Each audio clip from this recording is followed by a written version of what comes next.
गांधी जी ने कहा था कि स्वतंत्रता के बाद भारत में सबको अस्त्र रखने का अधिकार होगा। और बाबा साहब तो जय माँ भवानी अपने नोटबुक पर लिखते थे। और जब भी गणेश पूजा में जाते थे तो साथ में लाइसेंसी रिवॉल्वर रख के जाते थे। भारत तो है आज़ाद, ये आज़ाद कब हो पाएंगे।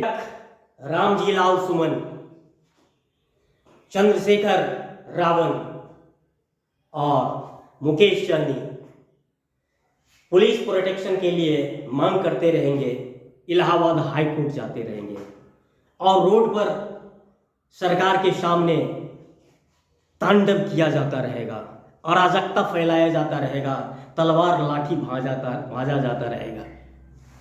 अंबेडकर साहब, जी हाँ, वही अंबेडकर साहब जिसने इस देश के समस्त नारी जाति को, चाहे वो किसी भी जाति वर्ण और धर्म की हो, वो अधिकार दिया जो इससे पहले दुनिया में कहीं भी इतना अधिकार नहीं मिला था। सिर्फ वोट का ही अधिकार नहीं दिया, संपत्ति में समानता का अधिकार दिया, नौकरी करने की स्वतंत्रता का अधिकार दिया, शिक्षा प्राप्त करने का अधिकार दिया जो मनुस्मृति ने नहीं दिया था। कुरान में उतना अधिकार नहीं दिया गया है, इसीलिए जिहादी लोग जो है महिलाओं को अफगानिस्तान में पढ़ने नहीं दे रहा है। यहाँ तक कि ईसाइयत में भी उसको जो है दोयम दर्जा का माना गया है। और यही अंबेडकर साहब है जो समस्त नारी जाति को वो समस्त अधिकार दिया जो मानव सभ्यता के लिए सबसे बड़ी देन है अंबेडकर साहब का। लेकिन आपको पता है अंबेडकर साहब कहा करते थे जय मां भवानी, लिखते थे नोटबुक पर जय मां भवानी। और गणेश पूजा में जब जाते थे तो रिवॉल्वर रख के जाते थे, बाउंसर लेके चलते थे, बट कभी भी मौत से वो डरे नहीं। और कर्पूरी ठाकुर जिन्होंने बिहार में जब देखा कि सामंती वर्ग सुधरेंगे नहीं तो उन्होंने शस्त्र लाइसेंस खास करके गरीबों को, दलितों को जो शताब्दियों नहीं सहस्त्राब्दियों से सताया जाता रहा और अभी भी सताया जा रहा है, उसे देना शुरू किया। बट अभी क्या हो रहा है? अभी आपको फिर से पूरे देश में दलितों पर अत्याचार हो जा रहा है। इस्लाम मानने वालों पर जो निश्चित रूप से 99% इसे हिंदुस्तान का खून है, उस पर अत्याचार किया जा रहा है, कहीं धर्म के नाम पर, कहीं जाति के नाम पर, कहीं नस्ल के नाम पर। और ये नस्ल के नाम पर अत्याचार आज से नहीं सहस्त्राब्दियों से किया जाता रहा है। हमारे राम, जी हाँ, वही श्री राम जो काले रंग के थे और विश्वामित्र क्षत्रिय के शिष्य थे, उसका इन्होंने शोषण किया था। सबसे पहले पत्नी का अपहरण करा दिया, पत्नी को फिर लड़के जब वापस लिए श्री राम तो उसका अग्नि परीक्षा दिलवाया इसी ने। और जब गर्भवती रही तो फिर उनको वन में भिजवाया षड्यंत्र करके इन्हीं वर्ग ने जो मनुस्मृति सोच के रहे। और अंत में सबसे बड़ा कूटनीतिक षड्यंत्र करके श्री राम से ही लक्ष्मण जो हमेशा साथ रहा, उसको प्राण दंड दिलवा दिया। और राम जी अंत में सबसे दूर हटके, क्योंकि पत्नी बच्चे सबको उसके कहने पर उन्होंने परित्याग कर दिया था और आइसोलेटेड हो गए थे, उन्होंने आत्महत्या कर ली, सरजू में आत्महत्या कर ली डूब कर। श्री राम ने इन मनुस्मृति सोचवादी, असमानतावादी, छुआछूतवादी सोचवादी के विरुद्ध एक क्रांति की थी। उन्होंने जंगल में आदिवासियों को कोल, भील, किरात, निषाद, मल्लाह, केवट सबको गले से लगाया था, समानता का अधिकार दिया था, भाई माना था, भाई का अधिकार दिया था, भाई के बराबर ट्रीट किया था। और नारी के प्रति तो इतना उदार थे कि वो उन्होंने सबरी का जूठा बेर भी खाया था, जो एक्चुअली उस आदिवासी वर्ग से थे जिसे अभी हमारे सत्ताधारी लोग कहते हैं जंगली है और देश के उस कुर्सी पर बैठे हुए हैं। और श्री राम के वंशज कोयरी, कुर्मी, कुम्हार, केवट, कलवार, कहार, यादव, ये सब भी उनके द्वारा ठगे जा रहे हैं। और बदकिस्मती इस देश की भी है और इस समाज की भी कि इस वर्ग के जो नेता हुए वो भी अपने व्यक्तिगत स्वार्थों के लिए, अपने पारिवारिक स्वार्थों के लिए, अपने समाज का ठेकेदार बन करके इन्हीं वर्ग से जा करके मिल करके उसके सत्ता को और मजबूत करते हैं और सिर्फ व्यक्तिगत स्वार्थ की पूर्ति करते हैं और समाज को हानि पहुंचाते हैं। ऐसे लोगों से यदि अंबेडकर को सही में मानते हैं, अंबेडकर के सही में आदर्शों पर ही नहीं बल्कि अंबेडकर के बताए रास्ते पर चल करके अपने समानता, स्वतंत्रता, बंधुत्व को अधिकार पाना चाहते हैं, तो ऐसे दलालों को पहचानिए और इनका समाज से बॉयकॉट कीजिए, जो उस मनुस्मृति सोच वाले का शक्तिवर्धन करते हैं उसके साथ में जाते हैं। ये लोग मनु की पूजा करने वाले की पूजा करते हैं और जहां भी इनका बस चलता है अभी भी।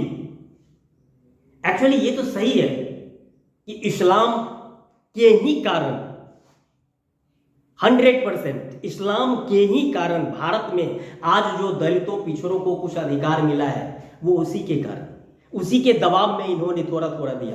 नहीं तो यहाँ तो जीभ काट लिया जाता था, कान में शीशा पिघला के दिया जाता था।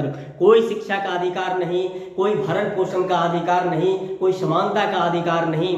इसको तो कुकर और सुकर से भी नीचे माना जाता था। यहाँ 99% लोगों को, सिर्फ 1% वो वर्ग जो ब्राह्मण वर्ग है जिसमें सभी जाति और नस्लों के लोग रहे हैं, वो एक वर्ग है, जाति नहीं है सिर्फ। और जो गोरे लोग सभी जातियों में जो उस टाइप के मनोवृत्ति के रहे हैं वो दलाल रहे हैं। और ये वर्ग हमेशा विदेशियों का भी, अंग्रेज, पुर्तगीज, फ्रेंच, सबके दलाल रहे हैं और देश के प्रति गद्दार रहे हैं।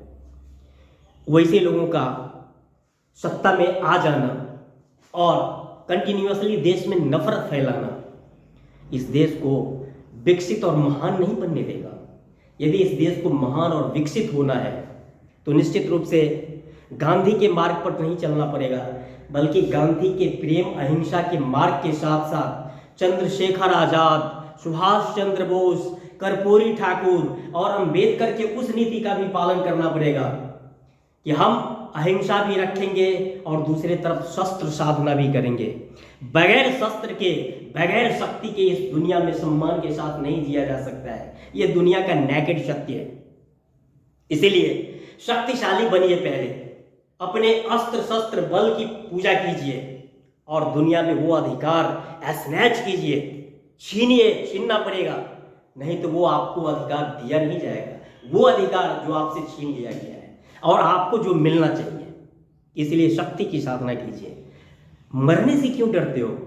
मरोगे तो सर के भी मरोगे, भाग के भी मरोगे।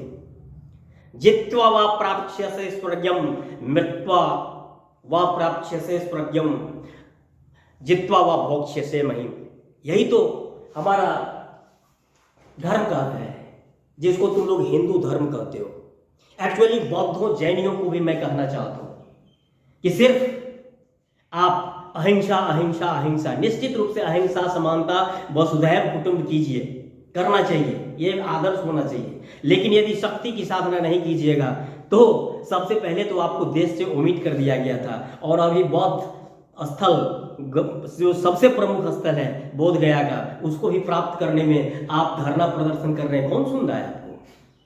और एक तरफ 80-80 हजार आदमी 15 मिनट नमाज पढ़ने के लिए कहता है कि पब्लिक प्रॉपर्टी पर नमाज नहीं पढ़ सकते हैं, ऑकुरेंस होता है पब्लिक को। और यहाँ 80-80, 90-90 हजार तलवार और घाला परास भांज करके उत्पात मचाता है। उस पर सरकार कुछ नहीं कर पाती है, नहीं है बल्कि कुछ नहीं करने की मंशा रखती है।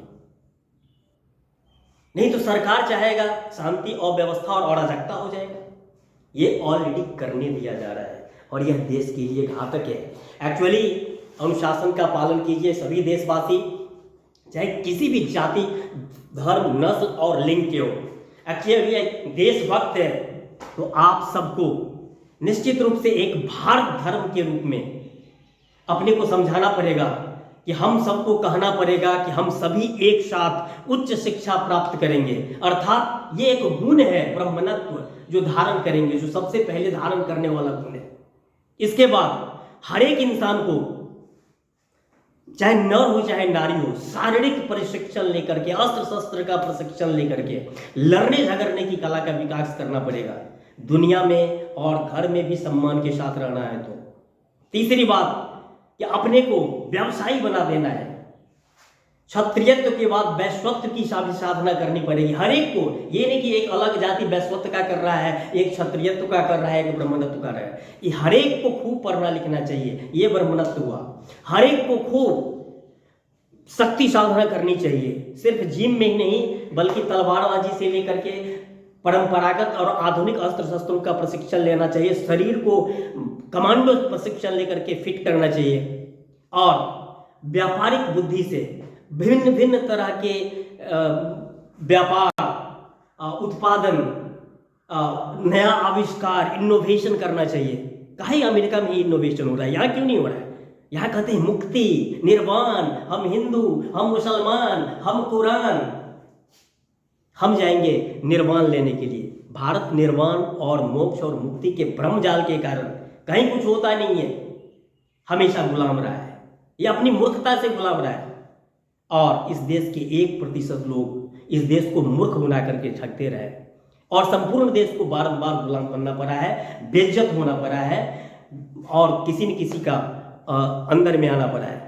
तो मैंने बताया आपको कि हर एक को खूब पढ़ना लिखना चाहिए, ये ब्रह्मणत्व हुआ। हर एक को खूब क्षत्रियत्व का गुण सीखना चाहिए, लड़ने झगड़ने का, वो क्षत्रियत्व हुआ। हर एक को वैश्वत्व का गुण का विकास करना चाहिए ताकि वो अमीर से अमीर, धनात् धर्म तथा सुखम, अमीर से अमीर बन जाए, तब धर्म कर सकेगा, वो सुख हो सकेगा। जिसको है ही नहीं, बिना साधन के वो कोई क्या धर्म करेगा। और चौथी बात कि इसके बाद होता है शूद्रत्व, अर्थात सेवा करने की भावना। सेवा कौन कर सकता है? जिसमें गुण हो ब्राह्मणत्व का, क्षत्रियत्व का, वैश्वत्व का, तो वो जज वाला सेवक बन सकता है। देख रहे हैं ना अभी जज कैसा बन रहा है, वो एक तरफा उसको जो चीज़ डाल दिया गया है। तो देख लीजिए कहाँ हो रहा है, कितना वो अपना काम के अपने दायित्व को निर्वहन कर रहा है, पूरा देश देख रहा है। तो एक्चुअली शूद्रत्व की जब भावना आ जाएगी, उसमें गुण आ जाएगा सबका, ब्राह्मणत्व का, क्षत्रियत्व का, वैश्वत्व का, और गुण आ जाएगा सेवा का कि एक्चुअली हम सेवा कर रहे हैं, न्यायिक सेवा, प्रशासनिक सेवा, सैनिक सेवा, शिक्षा सेवा, ये भावना जब आ जाएगी तो वो शूद्रत्व है। यहाँ तो बिहार नहीं पूरे देश में गर्दम गोल मचा दिया है कि शूद्र मतलब ये गुलाम बना दिया है कि उसको कपड़ा नहीं दो, जूठा भोजन दो, पढ़ने नहीं लिखने दो, इसीलिए तो गुलाम बना ना। अंबेडकर साहब ने सिर्फ रिवॉल्वर लेकर के नहीं, उनको कई बार धमकी दिया गया कि जान से मार देंगे, ये कर देंगे, वो कर देंगे, कभी डरे नहीं वो, ढिठे एकदम रिवॉल्वर लेकर के, बाउंसर लेकर के चलते थे, गणेश पूजा में भी जाते थे। और हमारे यहाँ अभी के लगता है जैसे जान ही उसका सबसे ज्यादा, अरे कुर्बानी दो, आगे निकलो, डरो नहीं, जो डर गया सो मर गया। अंबेडकर को यदि मानते हो तो। और ये जान लो कि शिवाजी का नाम जो लेते हो, शिवाजी ने सिर्फ अफजल खां की ही हत्या नहीं की थी, वध नहीं किया था, उसके जस्ट पीछे एक ब्राह्मण था जिसने भी वार किया था शिवाजी पर, और उन्होंने उसका पेट भी चीर दिया था। लेकिन कोई नहीं बताएगा, छुपाएगा, उस बात को छुपाएगा। वो कहेगा कि मीर जाफर इस देश में हुए हैं, लेकिन बताएगा मीर कासिम हुए हैं। लेकिन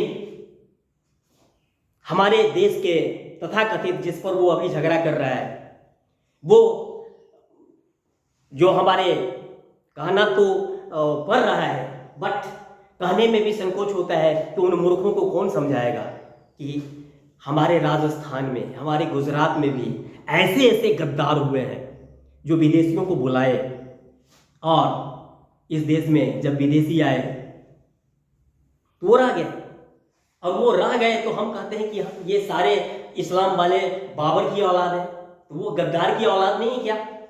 जबकि हकीकत यही है कि 99% लोग न बाबर की औलाद है और न ही उन गद्दारों की औलाद है। हम लोग इस देश की औलाद है। मान महान भारत धर्म की औलाद है, महान इस भारत धर्म की महान संस्कृति की औलाद है। हम लोगों का एक व्यक्तित्व है जो भारतीय है, इंडियन है, पूरे दुनिया में एक अलग पहचान है, हिंदू मुसलमान के रूप में नहीं पहचान। यहाँ तक कि आप अरब में जाओगे, चाहे आप हिंदू हो चाहे मुसलमान हो, कहेगा इंडियन, और वो नीचे दृष्टि से देखता है क्योंकि वो हमसे आगे है। और अमेरिका और रूस की तो बात ही हटा लीजिए, आपने देखा कि अमेरिका वाले राष्ट्रपति हमारे देश के प्राइम मिनिस्टर को कैसे हुड आउट करते हैं। हमारा वो हुड आउट कर रहा है और हो करके हंस रहा है। क्यों? क्योंकि ये कमजोर है, अमेरिका के सामने 100 बरस पीछे है, और अभी भी देश को मजबूत बनाने के बदले में देश में नफरत फैला करके, लड़ाई झगड़ा और दंगा फैला करके, अंधविश्वास फैला करके कि क्या तो स्वर्ग मिलेगा जब मोक्ष ये स्नान करने में, क्या बोलते हैं, कुंभ में स्नान करने में जो मर जाएगा उसको, क्या इससे देश आगे बढ़ेगा? विज्ञान तकनीक आधुनिक सोच से बढ़ेगा। तो मैं भारत धर्म अध्यक्ष के रूप में आपसे अपील करता हूं कि आइए देश में संविधान को बचाइए, सभी तरह के स्वतंत्रता का जो मौलिक अधिकार दिया है, जिसमें अभिव्यक्ति का भी अधिकार दिया है, उसको बचाइए, उसको कद्र करना सीखिए, सम्मान करना सीखिए। अनुशासन इस देश में बनाए रखिए, क्योंकि अनुशासन में ही विकास का राज फैला हुआ है। और अराजकता चाहे किसी भी तरह का फैलेगा तो देश अंधकार में चला जाएगा। और जैसा कि मैंने बताया कि महान हिंदू धर्म, एक्चुअली कृष्ण ने बताया कि हर एक को बनना चाहिए ब्राह्मण, क्षत्रिय, वैश्य और शूद्र, और कभी भी मरने से डरना नहीं चाहिए। और इस रूप में आएगा और आधुनिक सोच रखेगा। कर्मण्येवाधिकारस्ते, कर्म, एक्चुअली जिंदगी में 3 फैक्टर काम करते हैं, कर्म, समय और भाग्य। कर्म हमारे आपके अधीन है, समय हमारे अधीन में नहीं है, भाग्य हमारे अधीन में नहीं है, लेकिन सबके मूल में है कर्म। और जो कर्म से भागता है और दूसरे से भीख मांग करके, भिक्षा मांग करके, ठग करके, दान के नाम पर, पुण्य के नाम पर करता है, वो एक्चुअली इस देश का सिर्फ भारी नहीं है, गद्दार है वो। ऐसे लोगों का हुड आउट कीजिए, समाज में बहिष्कार कीजिए, उसका पैर मत पकड़िए, चाहे वो किसी भी धर्म के हो, चाहे वो हिंदू धर्म वाले हो, चाहे बौद्ध धर्म वाले हो, चाहे जैन धर्म वाले हो। जो उत्पादन करे, यही रविन्द्रनाथ टैगोर ने भी कहा था कि जो उत्पादन करे किसी भी तरह से इस देश में, पूरे दुनिया में मानवता को कुछ सुखी बनाने के लिए कर सके, इस दुनिया को खूबसूरत बनाने के लिए कुछ कर सके, उसे समझिए कि सबसे बड़ा धर्मात्मा है और सबसे बड़ी पूजा पाठ, अरदास और नमाज है उसका। और इसीलिए संविधान को बचाइए, क्योंकि इस महान संविधान में वो सारा अधिकार इस देश के नागरिक को दिया गया है। और उसके कर्ता धर्ता सृजनकर्ता अंबेडकर साहब को तभी हम लोग जयंती मना सकेंगे, श्रद्धा के साथ उनको याद कर सकते हैं, नहीं बल्कि उनके प्रति कर्तव्यों का निर्वहन कर सकेंगे।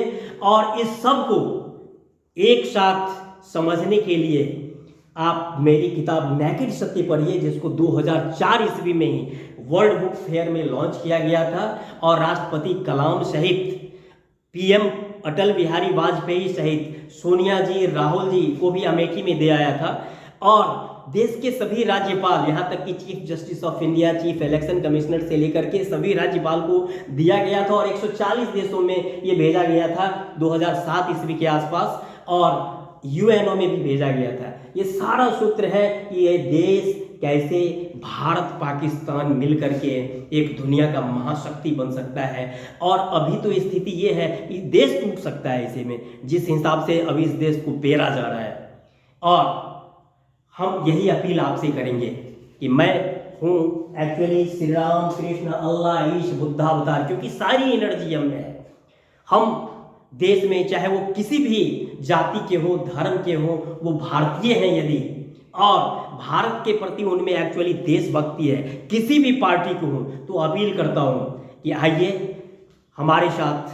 मैं वादा ही नहीं करता हूँ, मैं गारंटी लेता हूँ कि मैं बहुत ही कम समय में देश में एक वैज्ञानिक चेतना का, जो कि संविधान में मेरा कहता है, विकास करके देश के लोगों को उस स्तर पर ले जा करके जहां बेरोजगारी को आकांक्षी युवा नहीं कह करके छुपाया नहीं जा सके, और दिव्यांगों को, विकलांग, मतलब सिर्फ नाम बदलने से, ठगने से काम नहीं चलेगा, जुमला देने से काम नहीं चलेगा। एक्चुअली इस पर काम करना पड़ेगा और सबको एक साथ मिल करके काम करना पड़ेगा, तो हमारा देश दुनिया का सबसे शक्तिशाली देश बनेगा। कैसे? तो सबसे सारा विकास होगा, इसके बाद हम लोग संगठित होंगे, और इसके बाद दुनिया में एक्चुअली जब विकसित हो जाएंगे तो कोई आंख नहीं दिखा सकेगा, हुड आउट नहीं कर सकेगा। इस चीज़ को समझिए, जो गांव में लॉ काम करता है वही देश में भी और वही दुनिया स्तर पर भी लॉ काम करता है। गांव में आपने देखा है कि दबे कुचले पिछड़े वर्ग के लोग, तथा कथित जिस समय में हरिजन कहा जाता था, और शेड्यूल कास्ट शेड्यूल ट्राइब के लोग, वो जिसको हम लोग देहाती भाषा में अभी भी चमार दुसाध कह देते हैं, डोम कह देते हैं, उसके साथ अभी भी कैसा किया जा रहा है? क्यों? क्योंकि उसका विकास नहीं हुआ है। और ठीक उसी तरह से हम दुनिया के 180 नहीं 200 देशों में कईवां स्थान पर है विकास के स्थान पर, तो अमेरिका क्यों नहीं हुड आउट करेगा? वो हमसे 100 वर्ष आगे है शक्ति में, विकास में और समझ में भी। ये मूर्खों का देश मत बनाइए, इस देश को बहुत दिनों तक बनाए, मैं नहीं बनाने दूंगा। मैं श्री राम के अधूरे काम को कोल किरात भील आदिवासी सबको गले लगाकर उस मिशन को पूरा करूंगा जिसको राम ने पूरा करने का संकल्प लिया था, लेकिन इन ठगों ने ठग करके उनको आत्महत्या करने पर मजबूर कर दिया था। मैं तुलसीदास के उस राम को मिशन को पूरा करूंगा जो कोल भील किरात निषाद सबको गले लगाया, सबरी को गले लगाया और वो राम राज्य स्थापित करने की कोशिश की, जिसमें कोई गरीब ना हो, कोई दुखी ना हो, कोई बीमार नहीं हो, बीमार हो तो उसका इलाज कराने की राज्य के स्तर से सुविधा मिले, वैसा राम राज्य। जी हाँ, वो राम राज्य के दिन यहाँ अब ये नहीं है कि आएंगे कि नहीं आएंगे, आएंगे, श्योर आएंगे। आप मेरे साथ आइए, मैं वादा करता हूँ मैं वो राम राज चलाऊंगा जो लोकतांत्रिक होगा और सभी के समानता, स्वतंत्रता, बंधुता का अधिकार देगा। सबके तर्कों को, सबके ओपिनियंस को रिगार्ड किया जाएगा, माना जाएगा, क्योंकि मुंडे मुंडे मतिर भिन्ना है, तो सबको एक करने की कोशिश करना मूर्खता के ही सिवा और कुछ नहीं है, बल्कि लोभ है और वो अहंकार है। रावण का भी ढा गया था, तुम्हारा भी ढा जाएगा। मैं अंबेडकर की कसम खाता हूँ और वादा करता हूँ, आइए अंबेडकर जयंती के अवसर पर भारत को सबसे शक्तिशाली, विकसित और विश्व गुरु बनाने के लिए हम भारत पाकिस्तान के लोग, जो एक्चुअली भारतीय उपमहाद्वीप के भारत के लोग हैं, धर्म के नाम पर ना लड़ें, जाति के नाम पर ना लड़ें, इतिहास से सबक लें। इतिहास न मिटाया जा सकता है और न ही उसको ये किया जा सकता है। इतिहास सबक लेने के लिए है, विकास के लिए, विनाश के लिए नहीं। और जो विनाश के पथ पर ले जा रहे हैं उसको हुड आउट कीजिए, जो उस सत्ताधारी वर्ग का दलाल बने हुए हैं उसको हुड आउट कीजिए, मेरे साथ आइए और मैं भारत, पाकिस्तान, बांग्लादेश को आपके साथ मिलकर के सबसे शक्तिशाली, विकसित और विश्व गुरु बना दूंगा। जय हिंद, जय भारत, जय अंबेडकर, जय श्री राम, जय मां भवानी। Thank you. गांधी जी ने कहा था कि स्वतंत्रता के बाद भारत में सबको शस्त्र रखने का, अस्त्र रखने का अधिकार होगा, और बाबा साहब तो जय मां भवानी अपने नोटबुक पर लिखते थे, और जब भी गणेश पूजा में जाते थे तो साथ में लाइसेंसी रिवॉल्वर रख के जाते थे, बाउंसर लेके चलते थे। तो मैं सभी दलित, पिछड़े, जिन्हें संवैधानिक अधिकारों के उपभोग से रोका जाता है, धमकी दिया जाता है, उनसे कहूँगा कि आप रिवॉल्वर लाइसेंसी रखें बाबा साहब की तरह। और भारत रत्न कर्पूरी ठाकुर ने जिस योजना को शुरू किया था बिहार में लाइसेंस देने का, उसके तहत लाइसेंस लें, और कोई भी असामाजिक तत्व जो आपको संवैधानिक अधिकार के उपभोग करने से रोकता है तो आप उससे निपटें, उसको भगाएं, क्योंकि पुलिस उतना अपने देश में है नहीं कि आपको संरक्षण देने के लिए आएगी। बज़ाब्ता घटना होने के बाद ही वो आती है, इसलिए घटना ना होने देने के लिए एकदम ज़रूरी है कि आपके पास लाइसेंसी, रिवॉल्वर, पिस्टल यानी अस्त्र शस्त्र होना चाहिए, बाबा साहब की तरह रखें, तभी आप संवैधानिक अधिकारों का उपभोग निर्बाध रूप से कर सकते हैं। अन्यथा आपको 80,000, 90,000 तलवार लहरा करके, दिखा करके, भय दिखा करके आपको रोका जाता रहेगा, चाहे आप लालजी लाल सुमन हो अथवा चंद्रशेखर हो, अन्यथा अन्य कोई। मैं सांस्कृतिक प्रधानमंत्री, भारत धर्म।